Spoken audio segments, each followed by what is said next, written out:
John Hussain साहब, कभी भी यानी पहली बारी आपकी तारीख में एक इस्लामिक रिपब्लिक ऑफ पाकिस्तान जो दुनिया की माया नाज ममालिक में है, far as the arm forces are concern and far as its capabilities are concern, वो खड़ी है आपके साथ और वो अपना रुकवा के खड़ी है। उसने सऊदी अरेबिया और आपके बीच में सुलह करा दी, उसने तुर्की और आपके बीच में टेंशन खत्म करा दी। तो आप ये पाकिस्तान की जो कंट्रीब्यूशंस, आपके ख्याल में अमेरिका को नहीं समझ आ रहा कि क्या रोल प्ले किया पाकिस्तान ने? यस, ये बिल्कुल। मैं पहले तो आपके यही साथ कहता हूँ पाकिस्तान ही था। जी, मैं तो यही कहता हूँ मुझे साहब। यस, मैं तो यही कहता हूँ कि भाई ये जो मायदा हुआ है, एमओयू जो हुआ है, इसमें जो ये शिकस्त जो हुई है अमेरिका की, उसमें तो ब्लेम पाकिस्तान को बहुत बहुत बड़ा ब्लेम करेंगे अमेरिकन के।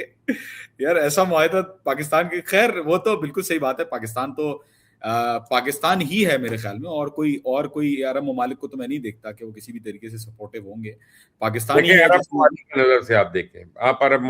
ममालिक की नजर से देखें, आपको फिर पता चलेगा पाकिस्तान का रोल कितना क्रिटिकल है। मोइस्टर साहब की शायद लाइट जो है वो आई थिंक थोड़ी देर के लिए बंद हुई है। आप लोग शो में रहिएगा, शो छोड़ के नहीं जाइएगा। मोइस्टर साहब अरब ममालिक की बात कर रहे थे। मैं अपना अरब ममालिक का ओपिनियन तब तक दे देता हूँ जब तक मोइस्टर साहब आते हैं। अरब ममालिक का ओपिनियन मेरा ये है कि बेसिकली ये ममालिक अभी तक नहीं समझे हैं पूरी तरीके से कि ये अमेरिका को छोड़ सकते हैं या नहीं छोड़ सकते, क्योंकि इनकी बादशाहतें जो है उसके ऊपर भी रिलाई करती हैं बहुत सारे ममालिक की। और जाहिर सी बात है, इनको समझ में आ रहा है कि ईरान के साथ दुश्मनी आगे जाके नहीं रख सकते। कहीं ना कहीं इस मामले को रिजॉल्व करना होगा, क्योंकि अगर रिजॉल्व नहीं किया तो अब पहले जो बेसिस रखे हुए थे अमेरिका ने, वो यही सोच के रखे हुए थे कि भाई बेसिस हैं तो वो प्रोटेक्टेड हैं। अब जब पता चला इन अरब ममालिक को कि मिसाइलें जो आ रही हैं ईरान की, तो उनका जो डिफेंसिव सिस्टम है वो अरबों के लिए नहीं लगा हुआ, वो तो लगा हुआ इसराइल के लिए। तब अब उनको रियलाइज होना शुरू हो गया है कि जी हम ईरान के साथ हमें बना के चलनी होगी। एंड आई थिंक इस वजह से हमें डील्स भी नजर आ रही हैं होती हुई। यूएई के साथ अलग से डील्स हो गई हैं, फ्लाइट्स रिज्यूम हो गई हैं।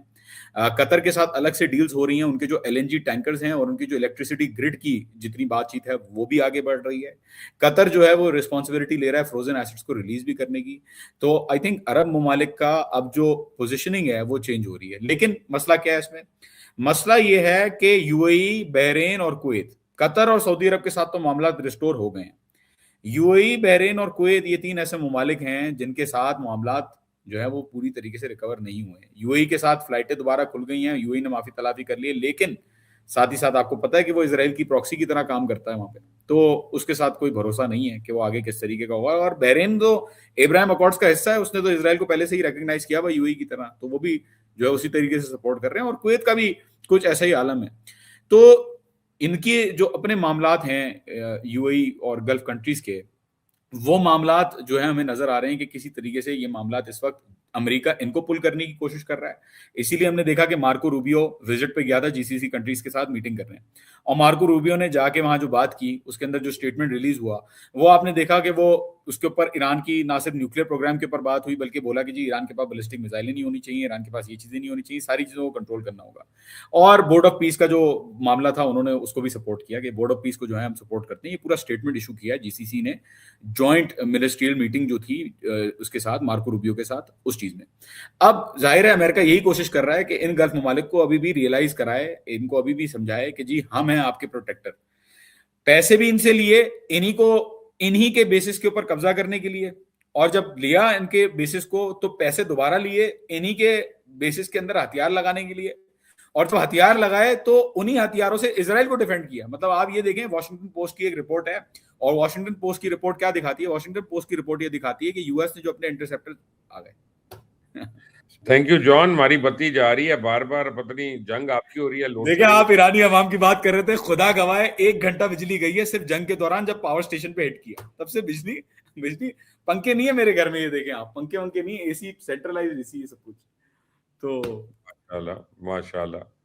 हाँ जी, आप जो है ना वो यानी बहरहाल एक अच्छी कौम है, बड़ी कौम है, इज्जतदार कौम है, पढ़ी लिखी अयूर कौम है। कौम यस, है। हम इनकी रिस्पेक्ट करते हैं। लेकिन अब फैक्ट यह है कि जो मैं आपको कहता, देखें आप अरब की साइड से सोचें जरा यस, कि एक ईरान जिसके ऊपर 47 साल सैंक्शंस रहे, जिसको किसी किस्म की ट्रेड की इजाजत नहीं थी, किसी किस्म की तजारत की इजाजत नहीं थी, जिसको पैनाडोल की गोली तक वो इंपोर्ट नहीं कर सकता था ईरान में अपनी मर्जी से।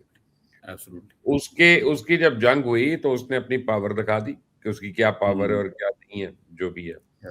अब फर्ज करें उसके $100 बिलियन खुल जाते हैं जो मुंजमद असासे हैं, उसका ऑयल की परचेज शुरू हो जाती है, सेल शुरू हो जाती है, गैस की सेल शुरू हो जाती है। उस ईरान को कौन रोकेगा भाई? उनके उनके दिल से भी सोचे ना आप जरा।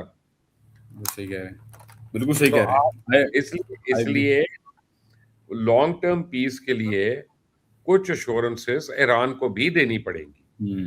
मैं ये कह रहा हूँ, मैं कह रहा नहीं हूँ कि तो ईरान भी कोई यस मुआहदे करने पड़ेंगे कि जनाब हमसे गल्फ कंट्रीज जो हैं, हमसाया ममालिक जो हैं, वो सेफ रहेंगे, और वो चाहे उनके हाथ से हो, चाहे उनकी प्रॉक्सीज के थ्रू हो। ये तो आपको देनी पड़ेगी ना अश्योरेंसेस, वरना आपके लिए क्यों को पीछे हट जाए। नहीं मुर्शिद साहब, लेकिन को प्रॉब्लम क्या है? सवाल सवाल तो पहले ये, मतलब मैं तो यही नहीं समझ पाया कि इनको इनको एग्जैक्टली क्या है, मतलब किस चीज से प्रॉब्लम है। मतलब इसमें देखें आप, 41 मुल्कों की फौज जो बनी, ओआईसी चल रहा है साथ ही साथ। ईरान ने तो मतलब मतलब क्या मैं किया? मैं तो उन लोगों में से, मैं को पॉलिटिकल जवाब तो मैं दे नहीं सकता आपको। नहीं नहीं, आप सीधा जवाब ना, देते ना मुझे उसका कोई जरूरत है, हैं। यस ना यस मुझे उसका इल्म है यस यस। कि पॉलिटिक्स क्या है उनकी। ठीक है, मुझे उसका नहीं, मुझे इतना पता है कि दुबई हो, कतर हो, कुवैत हो, पाकिस्तान हो, सऊदी अरेबिया हो, तुर्किया हो, बहरीन हो, ओमान हो, हर जगह मुसलमान सफर करता है अगर इस खित्ते में जंग होती है, इस एब्सोल्युटली खित्ते में अगर टेंशन होती है। तो एब्सोल्युटली। मैं तो वो कह रहा हूँ कि हमें तो सबका सोचना है ना। मैं ये यस कह रहा हूँ बस इतना। मुर्शिद साहब, कितनी बेहतर दुनिया हो अगर अमेरिका यहाँ से चला जाए, ईरान, पाकिस्तान, सऊदीया, कतर, तुर्किया, इजिप्ट, ये ममालिक और ओमान, ये ममालिक मिलके एक ब्लॉक बनाएं, रशिया और चाइना के साथ भी जो है वो ताल्लुकात रखें, बड़ा ही अच्छा हो जाएगा। अब जॉन, हजारों ख्वाहिशें ऐसी कि हर ख्वाहिश पे दम निकले, बहुत निकले वाह मेरे वाह। अरमान, मगर फिर भी कम निकले। लेकिन बात यह है कि वो ख्वाहिशात अपनी छोड़ दें। एक सुपर पावर है, यूनिपोलर वर्ल्ड की एक सुपर पावर है, उसको हम और आप डिक्टेट नहीं कर सकते, उसके अपने इंटरेस्ट हैं हर जगह पे। सही। लेकिन हमने ये देखना है कि लॉन्ग रन में हमने अपने आप को कैसे सेफ रखना है। यस। देखिए पाकिस्तान में आपको मैं चले फ्लिप साइड देता हूँ। 10 मई था 2025, पाकिस्तान ने फेंटा लगाया इंडिया को हाँ। दबा कर। यस। मैं कस्में नहीं खाता, आप मेरी बात का यकीन कर लें, पाकिस्तान में जॉन हर आदमी कह रहा था इनको छोड़ो नहीं और सीज फायर ना करो। ठीक बिल्कुल है ना? सही बात। लेकिन हमें एक responsible citizen, as a country citizen जो है, एज अ रिस्पॉन्सिबल स्टेट का भी हमें मुजाहरा करना है कि हम यस। लोगों के कहे में भी हैं, ताकि कोई अगर हमारे लिए बात करता है उसको पता है यार ये मेरी बात मानेगा। अगर आपकी मैं बात ही ना मानूं तो आप मेरे बिहाफ पे किससे बात कर सकते हैं? कोई बेशक। बात नहीं कर सकते, या आपके लिए मैं कैसे कर सकता हूँ? सो बात यह है कि पाकिस्तान ने तमाम तर एज होने के बावजूद, तमाम तर फेंटा लगाने के बावजूद, हमने तो उनके 14 बेसिस हमने भी उनके पल्वराइज कर दिए थे।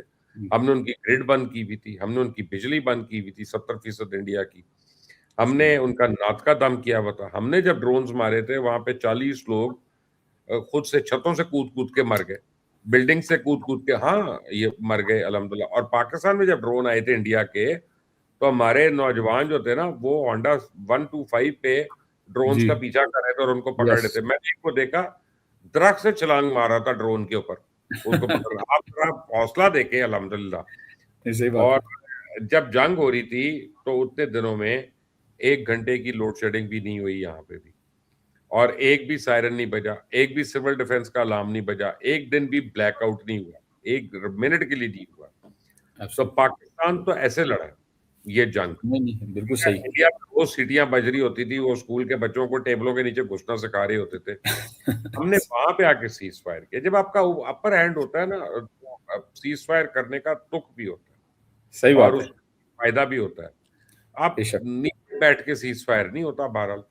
लेकिन मोर्शी साहब। मैं यस। हैविंग सेड दैट, जी जी। मैं सिर्फ ये चाहूंगा कि अगर हम अमेरिका को कह रहे हैं तो हमें इतना हौसला हो कि हम ईरान को भी ये कहें हम्म।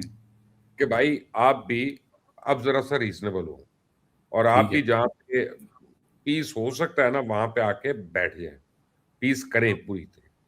सही।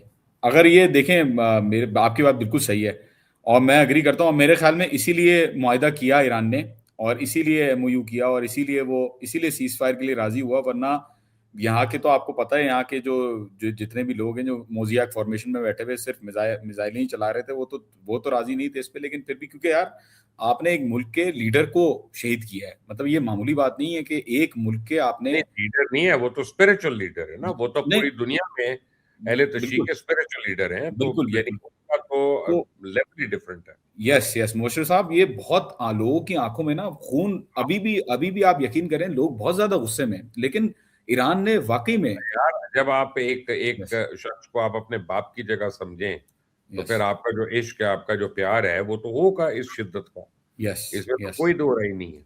तो इसलिए ईरानी अब ये इसीलिए धोखे में इतना आ चुके हैं। वो भी चाहते हैं कि जी परमानेंटली बंद कर दें, लेकिन इनका कहना ये है कि अगर अब इनकी सेंट्रल डिमांड्स देखें, इनकी सेंट्रल डिमांड ये है कि अमेरिका अपने बेसिस खत्म करे, आजू बाजू जितने भी बेसिस हैं।